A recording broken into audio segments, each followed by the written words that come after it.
Chapter 8.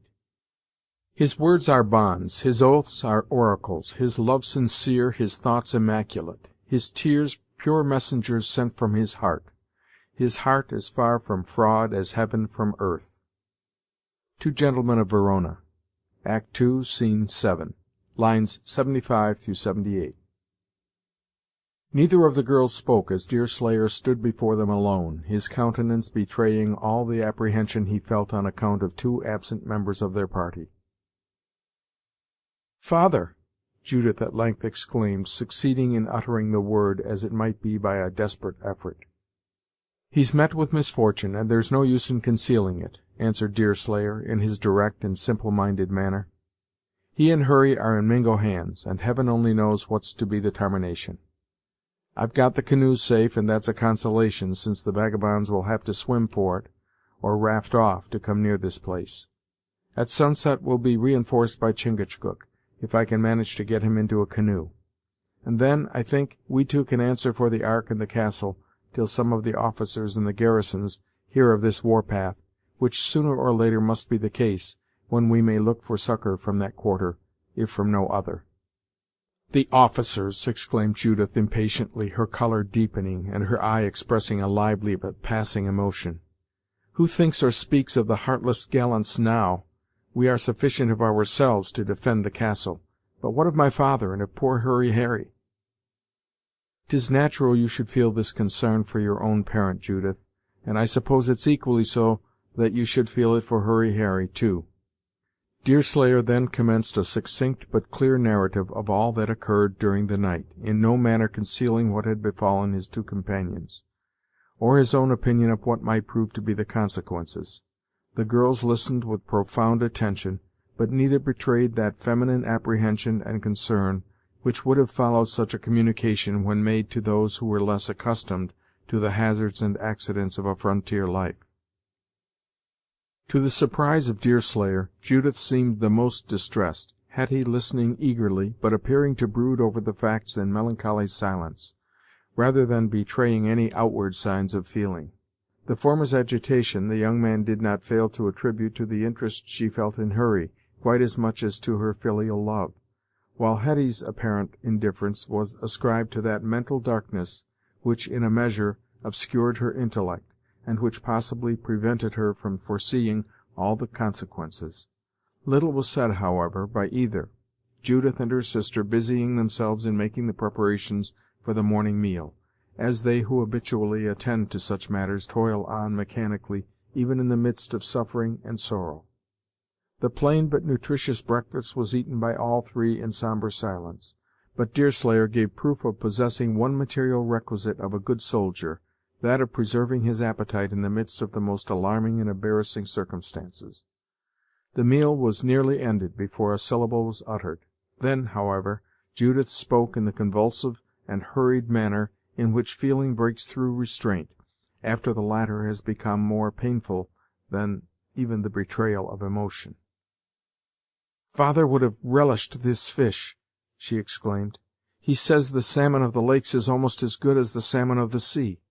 "Your father has been acquainted with the sea, they tell me, Judith," returned the young man, who could not forbear throwing a glance of inquiry at the girl; for, in common with all who knew Hutter, he had some curiosity on the subject of his early history. "Hurry Harry tells me he was once a sailor." Judith first looked perplexed; then, influenced by feelings that were novel to her, in more ways than one, she became suddenly communicative, and seemingly much interested in the discourse. "If Hurry knows anything of father's history, I would he had told it to me," she cried.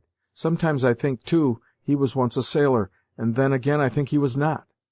If that chest were open, or if it could speak, it might let us into his whole history, but its fastenings are too strong to be broken like pack-thread."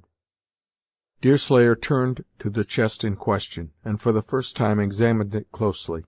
Although discolored, and bearing proofs of having received much ill treatment, he saw that it was of materials and workmanship altogether superior to anything of the same sort he had ever before beheld.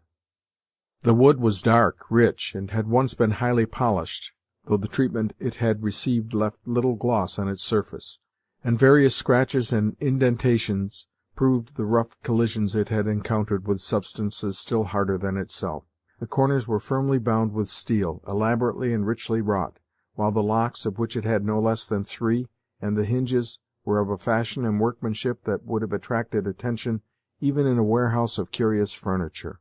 This chest was quite large, and when Deerslayer arose and endeavored to raise an end by its massive handle, he found that the weight fully corresponded with the external appearance.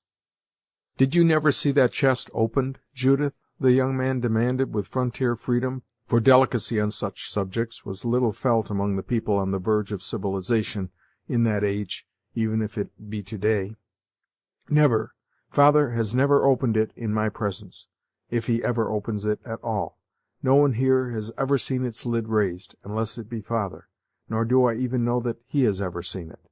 "Now you're wrong, Judith," Hetty quietly answered. "Father has raised the lid, and I've seen him do it." A feeling of manliness kept the mouth of Deerslayer shut, for while he would not have hesitated about going far beyond what would be thought the bounds of propriety in questioning the older sister, he had just scruples about taking what might be thought an advantage of the feeble intellect of the younger. Judith, being under no such restraint, however, turned quickly to the last speaker and continued the discourse. "When and where did you ever see that chest opened, Hetty?" "Here, and again and again. Father often opens it when you are away, though he don't in the least mind my being by, and seeing all he does, as well as hearing all he says." "And what is it that he does, and what does he say?" "That I cannot tell you, Judith," returned the other in a low but resolute voice. "Father's secrets are not my secrets." "Secrets! This is stranger still, Deerslayer, that father should tell them to Hetty, and not tell them to me." "There's a good reason for that, Judith, though you're not to know it. Father's not here to answer for himself, and I'll say no more about it." Judith and Deerslayer looked surprised, and for a minute the first seemed pained. But suddenly recollecting herself, she turned away from her sister, as if in pity for her weakness, and addressed the young man. "You've told but half your story," she said, "breaking off at the place where you went to sleep in the canoe, or rather where you rose to listen to the cry of the loon. We heard the call of the loons, too, and thought their cries might bring a storm, though we are little used to tempests on this lake at this season of the year." "The winds blow and the tempests howl as God pleases, sometimes at one season and sometimes at another," answered Deerslayer, "and the loons speak according to their nature. Better would it be if men were as honest and frank. After I rose to listen to the birds, finding it could not be Hurry's signal, I lay down and slept. When the day dawned, I was up and stirring as usual, and then I went in chase of the 2 canoes, lest the Mingos should lay hands on 'em." "You have not told us all, Deerslayer," said Judith earnestly. "We heard rifles under the eastern mountain. The echoes were full and long, and came so soon after the reports that the pieces must have been fired on or quite near to the shore. Our ears are used to these signs, and are not to be deceived." "They've done their duty, gal, this time. Yes, they've done their duty.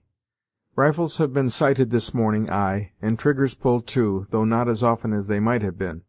One warrior has gone to his happy hunting grounds, and that's the whole of it. A man of white blood and white gifts is not to be expected to boast of his exploits, and to flourish scalps."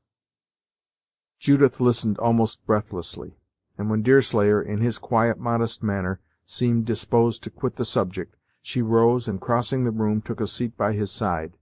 The manner of the girl had nothing forward about it, though it betrayed the quick instinct of a female's affection, and the sympathizing kindness of a woman's heart.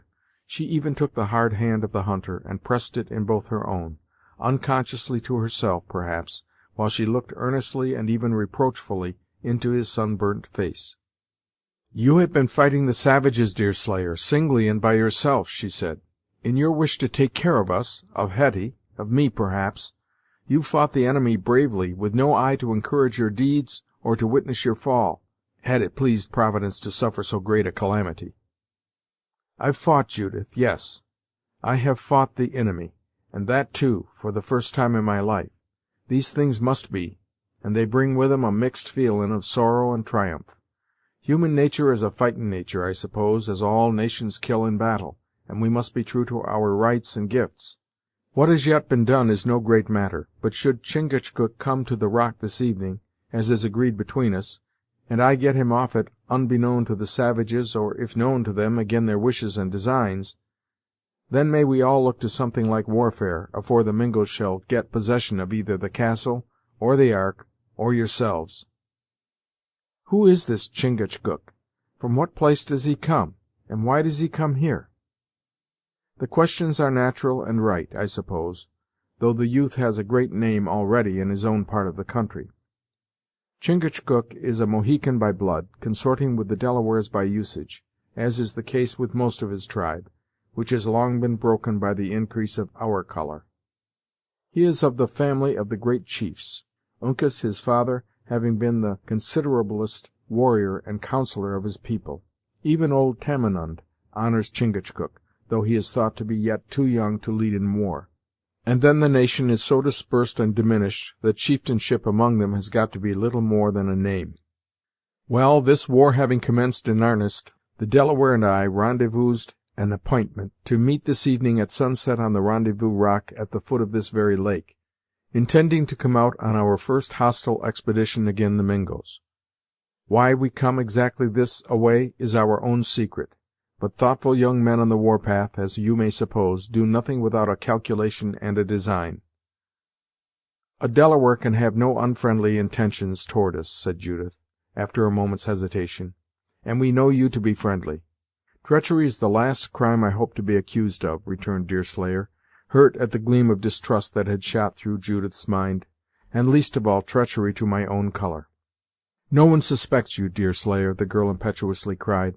No, no, your honest countenance would be sufficient surety for the truth of 1,000 hearts.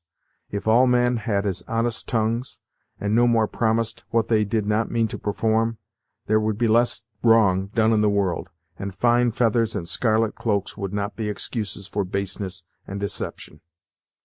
The girl spoke with strong, nay, even with convulsed feeling, and her fine eyes, usually so soft and alluring, flashed fire as she concluded. Deerslayer could not but observe this extraordinary emotion, but with the tact of a courtier, he avoided not only any allusion to the circumstance, but succeeded in concealing the effect of his discovery on himself. Judith gradually grew calm again, and as she was obviously anxious to appear to advantage in the eyes of the young man, she was soon able to renew the conversation as composedly as if nothing had occurred to disturb her. "I have no right to look into your secrets, or the secrets of your friend Deerslayer," she continued, "and am ready to take all you say on trust. If we can really get another male ally to join us at this trying moment, it will aid us much, and I am not without hope that when the savages find that we are able to keep the lake, they will offer to give up their prisoners in exchange for skins, or at least for the keg of powder that we have in the house." The young man had the words scalps and bounty on his lips, but a reluctance to alarm the feelings of the daughters prevented him from making the allusion he had intended to the probable fate of their father. Still, so little was he practised in the arts of deception, that his expressive countenance was, of itself, understood by the quick-witted Judith, whose intelligence had been sharpened by the risks and habits of her life. "I understand what you mean," she continued hurriedly, "and what you would say, but for the fear of hurting me, us, I mean, for Hetty loves her father quite as well as I do.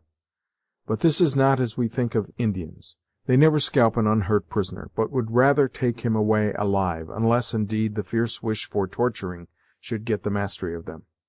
I fear nothing for my father's scalp, and little for his life. Could they steal on us in the night, we should all probably suffer in this way. But men taken in open strife are seldom injured, not at least until the time of torture comes. That's tradition, I'll allow, and it's accordin' to practice. But, Judith, do you know the errand on which your father and Hurry went ag'in the savages?" "I do, and a cruel errand it was. But what will you have? Men will be men, and some even that flaunt in their gold and silver, and carry the king's commission in their pockets, are not guiltless of equal cruelty." Judith's eye again flashed, but by a desperate struggle she resumed her composure. "I get warm when I think of all the wrong that men do," she added, affecting to smile, an effort in which she only succeeded indifferently well. "All this is silly. What is done, and it cannot be mended by complaints. But the Indians think so little of the shedding of blood, and value men so much for the boldness of their undertakings, that, did they know the business on which their prisoners came, they would be more likely to honor than to injure them for it. For a time, Judith, yes, I allow that, for a time. But when that feelin' dies away, then will come the love of revenge. We must endivour, Chingachgook and I, we must endivour to see what we can do to get Hurry and your father free, for the Mingos will no doubt hover about this lake some days, in order to make the most of their success." "You think this Delaware can be depended on, Deerslayer?" demanded the girl, thoughtfully. "As much as I can myself. You say you do not suspect me, Judith?" "You!" taking his hand again, and pressing it between her own, with a warmth that might have awakened the vanity of one less simple-minded, and more disposed to dwell on his own good qualities. "I would as soon suspect a brother. I have known you but a day, Deerslayer, but it has awakened the confidence of a year. Your name, however, is not unknown to me, for the gallants of the garrisons frequently speak of the lessons you have given them in hunting, and all proclaim your honesty." "Do they ever talk of the shooting, gal?" inquired the other eagerly, after however laughing in a silent but heartfelt manner. "Do they ever talk of the shooting? I want to hear nothing about my own, for if that isn't satisfied by this time, in all these parts, there's little use in being skilful and sure. But what do the officers say of their own? Yes, what do they say of their own? Arms, as they call it, is their trade, and yet there's some among 'em that know very little how to use 'em. Such, I hope, will not be the case with your friend Chingachgook, as you call him. What is the English of his Indian name?" "Big Sarpent, so called for his wisdom and cunning. Uncas is his ra'al name, all his family being called Uncas until they get a title that has been arned by deeds. If he has all this wisdom, we may expect a useful friend in him, unless his own business in this part of the country should prevent him from serving us. I see no great harm in telling you his arned, arter all, and as you may find means to help us, I will let you and Hetty into the whole matter, trusting that you'll keep the secret as if it was your own. You must know that Chingachgook is a comely Injin, and is much looked upon and admired by the young women of his tribe, both on account of his family and on account of himself. Now there is a chief that has a daughter called Wah-ta-Wah, which is interpreted into Hist-oh-Hist, in the English tongue, the rarest gal among the Delawares, and the one most sought a'ter and craved for a wife by all the young warriors of the nation. Well, Chingachgook, among others, took a fancy to Wah-ta-Wah, and Wah-ta-Wah took a fancy to him." Here Deerslayer paused an instant, for, as he got thus far in his tale, Hetty Hutter arose, approached, and stood attentive at his knee, as a child draws near to listen to the legends of its mother. "Yes, he fancied her, and she fancied him," resumed Deerslayer, casting a friendly and approving glance at the innocent and interested girl. "And when that is the case, and all the elders are agreed, it does not often happen that the young couple keep apart. Chingachgook couldn't well carry off such a prize without making inimies among them that wanted her as much as he did himself. A sartain Briarthorn, as we call him in English, or Yocommon, as he is tarmed in Injin, took it most to heart, and we mistrust him of having a hand in all that followed.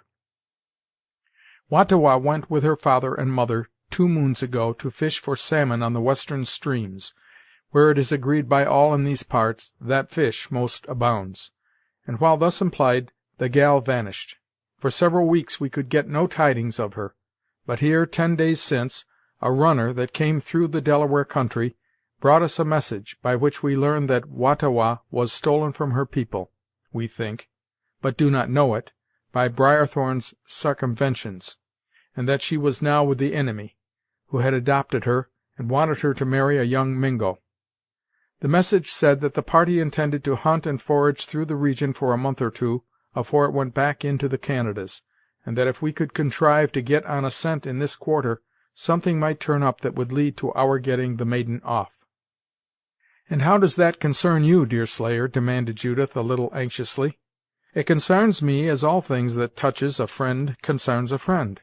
I'm here as Chingachgook's aid and helper, and if we can get the young maiden he likes back again, it will give me almost as much pleasure as if I had got back my own sweetheart." "And where, then, is your sweetheart, Deerslayer?" "She's in the forest, Judith. hanging from the boughs of the trees, in a soft rain, in the dew on the open grass, the clouds that float about in the blue heavens, the birds that sing in the woods, the sweet springs where I slake my thirst, and in all the other glorious gifts that come from God's providence." "You mean that, as yet, you've never loved one of my sex, but love best your haunts and your own manner of life." "That's it, that's just it. I am white, have a white heart, and can't, in reason, love a red-skinned maiden, who must have a red-skin heart and feelin's. No, I'm sound enough in them particulars, and hope to remain so, at least till this war is over. I find my time too much taken up with Chingachgook's affair to wish to have one of my own on my hands afore that is settled." "The girl that finally wins you, Deerslayer, will at least win an honest heart, one without treachery or guile, and that will be a victory that most of her sex ought to envy."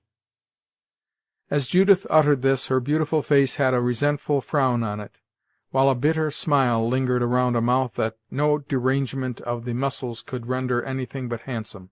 Her companion observed the change, and though little skilled in the workings of the female heart, he had sufficient native delicacy to understand that it might be well to drop the subject.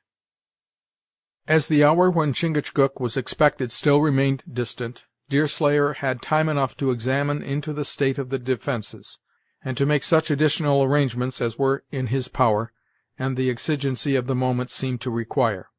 The experience and foresight of Hutter had left little to be done in these particulars. Still, several precautions suggested themselves to the young man, who may be said to have studied the art of frontier warfare through the traditions and legends of the people among whom he had so long lived. The distance between the castle and the nearest point on the shore prevented any apprehension on the subject of rifle bullets thrown from the land. The house was within musket shot, in one sense, it was true, but aim was entirely out of the question, and even Judith professed a perfect disregard of any danger from that source. So long, then, as the party remained in possession of the fortress, they were safe, unless their assailants could find the means to come off and carry it by fire or storm, or by some of the devices of Indian cunning and Indian treachery. Against the first source of danger Hutter had made ample provision, and the building itself, the bark roof excepted, was not very combustible. The floor was scuttled in several places, and buckets provided with ropes were in daily use, in readiness for any such emergency. One of the girls could easily extinguish any fire that might be lighted, provided it had not time to make much headway. Judith, who appeared to understand all her father's schemes of defence, and who had the spirit to take no unimportant share in the execution of them, explained all these details to the young man, who was thus saved much time and labor in making his investigations. Little was to be apprehended during the day. In possession of the canoes and of the ark, no other vessel was to be found on the lake. Nevertheless, Deerslayer well knew that a raft was soon made, and, as dead trees were to be found in abundance near the water, did the savages seriously contemplate the risks of an assault, it would not be a very difficult matter to find the necessary means. The celebrated American axe, a tool that is quite unrivalled in its way, was then not very extensively known, and the savages were far from expert in the use of its hatchet-like substitute. Still, they had sufficient practice in crossing streams by this mode to render it certain they would construct a raft, should they deem it expedient to expose themselves to the risks of an assault. The death of their warrior might prove a sufficient incentive, or it might act as a caution, but Deerslayer thought it more than possible that the succeeding night would bring matters to a crisis, and in this precise way. This impression caused him to wish ardently for the presence and succor of his Mohican friend, and to look forward to the approach of sunset with an increased anxiety. As the day advanced, the party in the castle matured their plans, and made their preparations. Judith was active, and seemed to find a pleasure in consulting and advising with her new acquaintance, whose indifference to danger, manly devotion to herself and sister, guilelessness of manner, and truth of feeling, had won rapidly on both her imagination and her affections. Although the hours appeared long in some respects to Deerslayer, Judith did not find them so, and when the sun began to descend towards the pine-clad summits of the western hills, she felt and expressed her surprise that the day should so soon be drawing to a close. On the other hand, Hetty was moody and silent. She was never loquacious, or if she occasionally became communicative, it was under the influence of some temporary excitement that served to arouse her unsophisticated mind. But, for hours at a time, in the course of this all-important day, she seemed to have absolutely lost the use of her tongue, nor did apprehension on account of her father materially affect the manner of either sister. Neither appeared seriously to dread any evil greater than captivity, and once or twice, when Hetty did speak, she intimated the expectation that Hutter would find the means to liberate himself. Although Judith was less sanguine on this head, she too betrayed the hope that propositions for a ransom would come, when the Indians discovered that the castle set their expedients and artifices at defiance. Deerslayer, however, treated these passing suggestions as the ill-digested fancies of girls, making his own arrangements as steadily, and brooding over the future as seriously, as if they had never fallen from their lips. At length the hour arrived when it became necessary to proceed to the place of rendezvous appointed with the Mohican, or Delaware, as Chingachgook was more commonly called.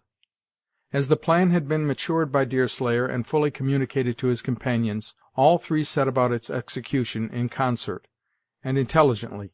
Hetty passed into the Ark, and fastening two of the canoes together, she entered one, and paddled up to a sort of gateway in the palisadoes that surrounded the building, through which she carried both, securing them beneath the house by chains that were fastened within the building. These palisadoes were trunks of trees driven firmly into the mud, and served the double purpose of a small enclosure that was intended to be used in this very manner, and to keep any enemy that might approach in boats at arm's length.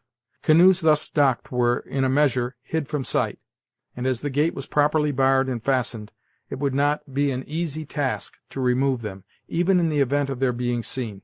Previously, however, to closing the gate, Judith also entered within the enclosure with the third canoe, leaving Deerslayer busy in securing the door and windows inside the building over her head. As everything was massive and strong, and small saplings were used as bars, it would have been the work of an hour or two to break into the building, when Deerslayer had ended his task, even allowing the assailants the use of any tools but the axe, and to be unresisted. This attention to security arose from Hutter's having been robbed once or twice by the lawless whites of the frontiers, during some of his many absences from home. As soon as all was fast in the inside of the dwelling, Deerslayer appeared at a trap, from which he descended into the canoe of Judith. When this was done, he fastened the door with a massive staple and stout padlock. Hetty was then received in the canoe, which was shoved outside of the palisadoes. The next precaution was to fasten the gate, and the keys were carried into the Ark. The three were now fastened out of the dwelling, which could only be entered by violence, or by following the course taken by the young man in quitting it. The glass had been brought outside as a preliminary step, and Deerslayer next took a careful survey of the entire shore of the lake, as far as his own position would allow. Not a living thing was visible, a few birds excepted, and even the last fluttered about in the shades of the trees, as if unwilling to encounter the heat of a sultry afternoon. All the nearest points, in particular, were subjected to severe scrutiny, in order to make certain that no raft was in preparation, the result everywhere giving the same picture of calm solitude. A few words will explain the greatest embarrassment belonging to the situation of our party. Exposed themselves to the observation of any watchful eyes, the movements of their enemies were concealed by the drapery of a dense forest. While the imagination would be very apt to people the latter with more warriors than it really contained, their own weakness must be too apparent to all who might chance to cast a glance in their direction. "Nothing is stirring, howsever," exclaimed Deerslayer, as he finally lowered the glass and prepared to enter the Ark. "If the vagabonds do harbor mischief in their minds, they are too cunning to let it be seen. It's true, a raft may be in preparation in the woods, but it has not yet been brought down to the lake. They can't guess that we are about to quit the castle, and, if they did, they've no means of knowing where we intend to go." "This is so true, Deerslayer," returned Judith, "that now all is ready, we may proceed at once, boldly, and without the fear of being followed. Else we shall be behind our time." "No, no, the matter needs management; for though the savages are in the dark as to Chingachgook and the rock, they've eyes and legs, and will see in what direction we steer, and will be sartain to follow us. I shall strive to baffle 'em, howsever, by heading the scow in all manner of ways, first in one quarter and then in another, until they get to be a leg weary, and tired of tramping a'ter us." So far as it was in his power, Deerslayer was as good as his word. In less than 5 minutes after this speech was made, the whole party was in the Ark, and in motion. There was a gentle breeze from the north, and boldly hoisting the sail, the young man laid the head of the unwieldy craft in such a direction as, after making a liberal but necessary allowance for leeway, would have brought it ashore a couple of miles down the lake, and on its eastern side.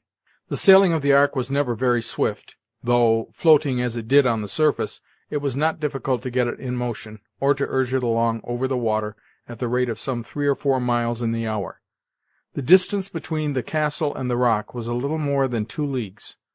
Knowing the punctuality of an Indian, Deerslayer had made his calculations closely, and had given himself a little more time than was necessary to reach the place of rendezvous, with a view to delay or to press his arrival, as might prove most expedient. When he hoisted the sail, the sun lay above the western hills, at an elevation that promised rather more than 2 hours of day, and a few minutes satisfied him that the progress of the scow was such as to equal his expectations. It was a glorious June afternoon, and never did that solitary sheet of water seem less like an arena of strife and bloodshed. The light air scarce descended as low as the bed of the lake, hovering over it, as if unwilling to disturb its deep tranquillity, or to ruffle its mirror-like surface. Even the forests appeared to be slumbering in the sun, and a few piles of fleecy clouds had lain for hours along the northern horizon like fixtures in the atmosphere, placed there purely to embellish the scene.